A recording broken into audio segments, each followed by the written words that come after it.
Ինեկո բանկի հետ կապված ուրեմն խաբեության զոհ եմ դարձել։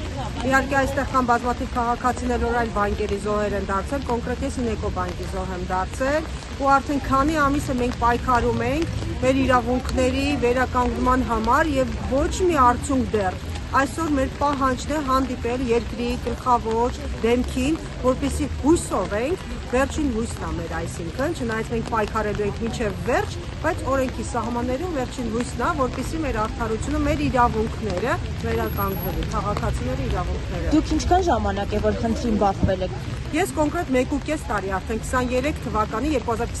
թվականի սեպտեմբերին է տեղի ունեցել իմ դեպքը, որ կիբերհանցագործության զոհ դարձա ակամայից, բայց մինչ այսօր մեր խումբը համալրվում է օրեցօր մի քանի քաղաքացիներով, այսինքն եթե չխոսեմ յուրահատուկ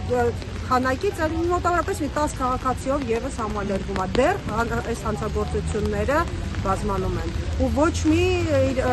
դիմացը ոչ մի բան չեն դնում, պատնեշ չկա այս կիբերհանցագործության, ոչ մի կերպ չեն վերացնում այս։ Նշեցին, որ բարույթ է սկսվել այս հարցով, ինչ սպասելիքներ ունեք, արդյոք բարույթի ինչ-որ բան կարող է փոխել։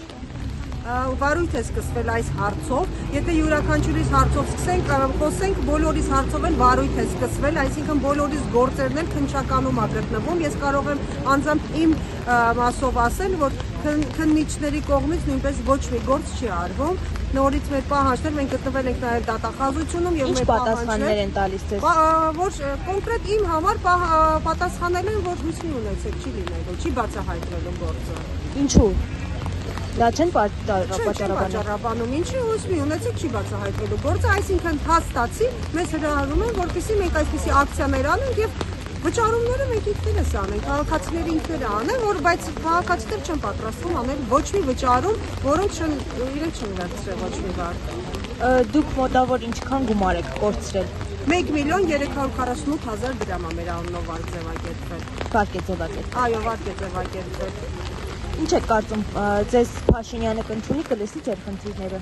Կարծում եմ այո, պետք է ընդունի, պետք է որ ընդունի, որովհետև մենք հանդիսանում ենք իր կառավարած երկրի քաղաքացիները։ Դա պարտավոր է պարզապես մեզ ընդունել եւ լսել մեզ, ել չասեմ, որ այս խնդրին լուծում տալ։